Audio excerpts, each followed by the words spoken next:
We start today our program with chapter 81, verse number 8. A Muslim Abdul, he sent me a question. He said, if Islam, you said in your video, name for me one good thing about Muhammad. And he said to me, what about this verse? This verse, according to Muslims, that the Arab, they used to bury their daughters if she is a female, and they bury her even alive. First of all, this is a big fat lie. Muslims, they keep repeating, and only idiot can believe it. I want those who listen to us today to cut this part of the video and make it short about this question and the answer.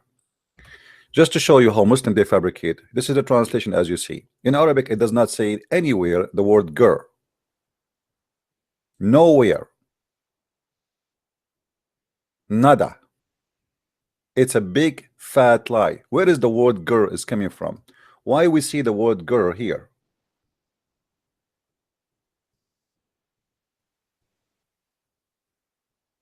You will notice with me how they fabricate. Do you see the word before it here in the verse before it? And when the soul are buried. When the soul is buried. And then the word here is al-maw'uda. What is al-maw'uda? Su'ilat. Which one is the maw'uda? Is the soul. Maw'uda mean like the one which, you know, you bury it alive. And the maw'uda bury it alive because the soul is still alive. Muhammad, he believe, and the Muslim, they believe that even you will have a torture in the punishment of the grave, correct? You remember? And most of the torture is from the piss. Watch over your piss, my friend. So look how they corrupt the translation and even the meaning. The word here simply when the soul is buried, the soul which is alive. The word gur here does not exist. Period. When it's buried alive,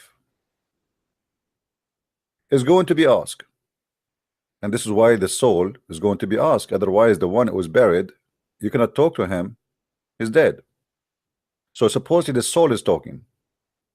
And then he say, for what a crime she was killed. That's a lie. You see, qutilat is for the soul. Qutilat here is coming as a fame, yes, as a word, but the word which is a nafs. Now, how we can prove that this is the true interpretation? Let us go together. The Muslims, by the way, again, they are people who they are disconnected with their religion. This is the website of Ahlul Quran. Ahlul Quran, the people of Quran. This is not Christian Prince. This is not me, Abdul. All right, I have nothing to do with it. So don't tell me a Christian Prince, he have his own fabrication, his own interpretation. He gave us, you know, don't play this stupid game. As you see, this is Ahlul Quran website. Ahlul Quran mean the people of the Quran. Very, very Quranic people. Let us see what it says about tafsir. Tafsir al-maw'uda wa nafs al-mu'azzaba.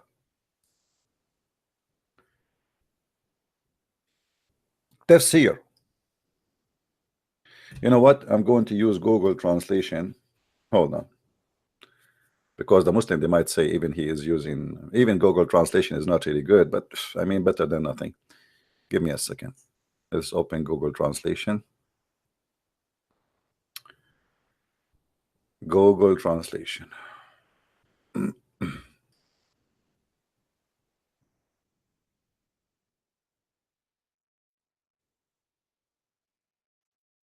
All right. We are in Google translation. We will copy and paste in the front of your eyes. So this is the tafsir, as you see.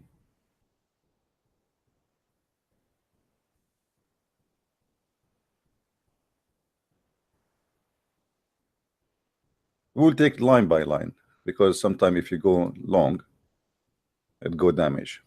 All right. And I will paste in the front of your eyes.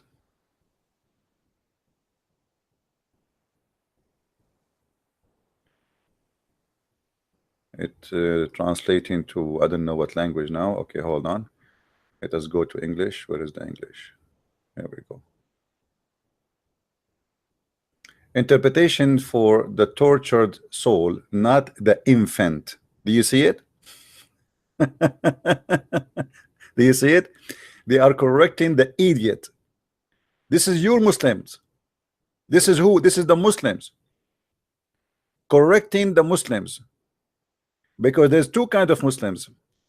There's Muslims who they are certified ignorant, and there's Muslims who they are PhD ignorant, and there's Muslims who they are beyond degrees in their ignorance. So this is the title confirming that this is not about an infant. Interpretation of torture the soul, or the tortured soul, not the infant. So what they say to you about it, it's a lie. We can read the whole story, you know, but that will not really make any difference. But let us see. Let us continue.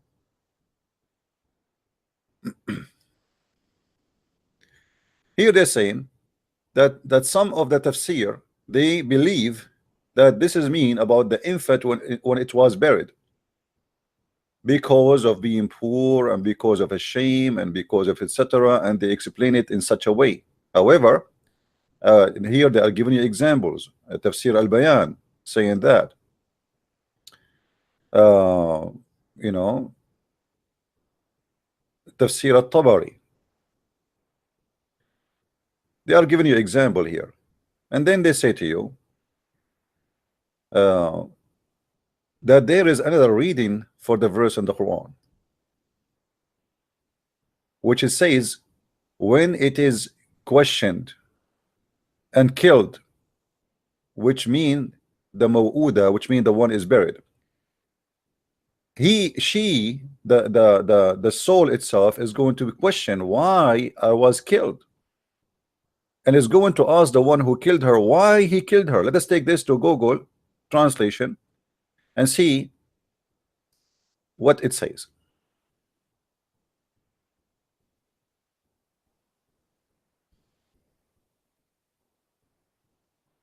The Muslims, they repeat a lie. You know, we have a lie, we repeat it over and over and over, and then we believe the lie, and that's it. I mean, that's it. What do you want more? Okay, we find the reading known as ask and ask, killed, and there is another reading ask and killed, in the sense that al-maw'uda is the one who is wondering and is not being asked. Okay, so there's two kind of interpretations saying. One is saying that maybe God will ask the one who is buried, or the one who is buried is going to ask the one who killed her, why you killed me? Why you killed me in that day? We continue.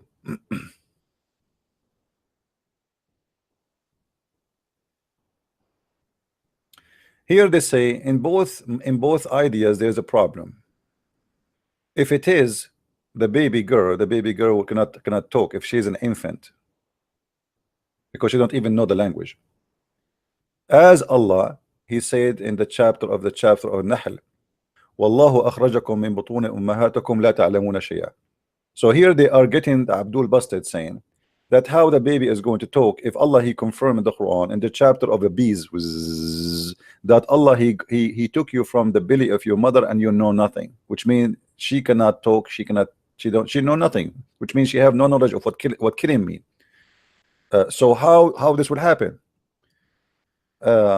And here they continue. This is scholar. ومن ثم فهي لن تسأل ولن تسأل طبقا لقوله تعالى سورة الأنبياء كما بدأنا. And based on this, she is not going to be asked, and she is not going to ask. Okay, so he continues. He says, and then we go back to the chapter of Al-Baqarah, where Allah He says ولا يؤيده حفظهما. The same word is used in this verse, appear in this verse here. I mean, in the verse about the baby, supposedly, appear in this verse. He says, فَمَعْنَاهُ وَلَا يُثْقِلُهُ حَفْظُ السَّمَاوَاتِ وَالْأَرْضِ. Which mean, you know, he's not going to be like a question, or let us say, is not going to be It's not going to be hard on him to keep the sky and the earth together. He's not going to be tired from keeping the sky and the earth together. The same exact word. Then he go back, the scholar, he says نعود لكلمة قتلت فقد تم تفسيرها كما هو في المشهور من معاني اللفظ. And he says, and the tafsir came here as most famous interpretation for the word of the meaning, which means the one who killed somebody by slaughtering or by death, normal death.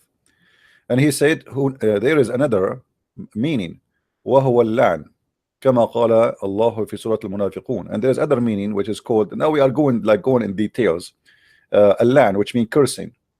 So he says قاتلهم الله أن يؤفكون. Allah, may Allah kill them, you know, and may he you know, like expose them and destroy them. And what is meant here, لعنهم الله, Allah he cursed them. How they became kuffar, in other meaning, Allah he punished them because they lie. And Allah he says is the same in the chapter of Abasa, قتل الإنسان ما أكفره, قتل الإنسان ما أكفره. Which mean I cursed the man by his kufr and his lie, but he used the word qatl here, qatl, which means to kill. So what here the verse saying that Allah is like wishing the man to be killed, for he is a liar and he is for he's a deceiver. And here again, this is a proof that Allah cannot be God, because why Allah he says such a thing? قتل الإنسان ما أكفره. Let us take this verse and go to the English so you can read with me what it says, so we can laugh together at this false religion.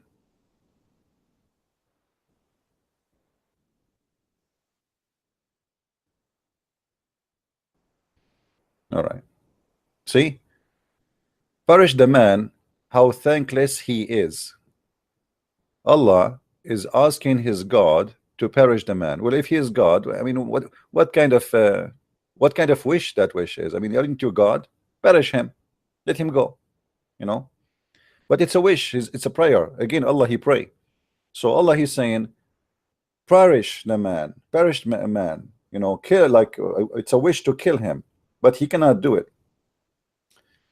The rest of the verses.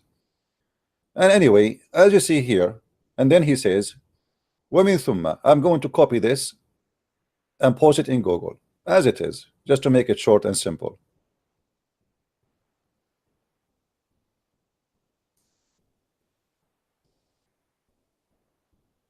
All right.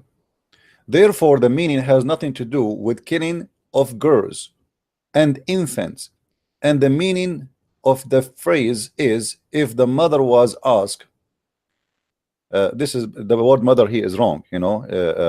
If the soul is asked, what was wrong, what's wrong, like what's wrong she did, you know, the soul, okay, the soul of the person is the female here, the soul, you know.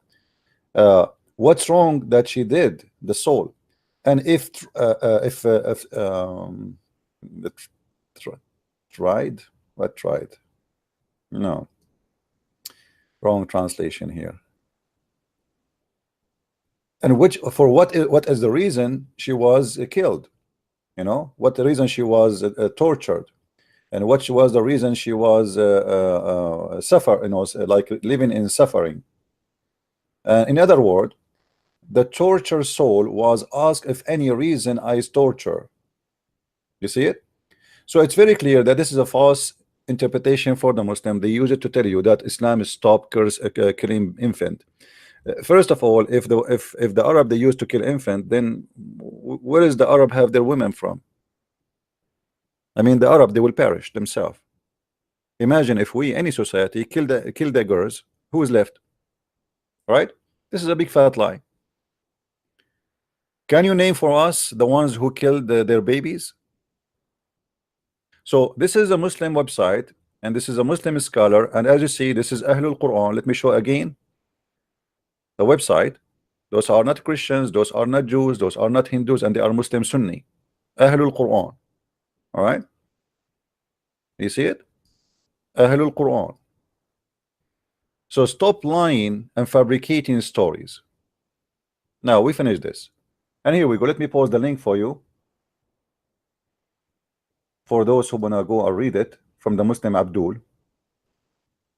just for entertaining.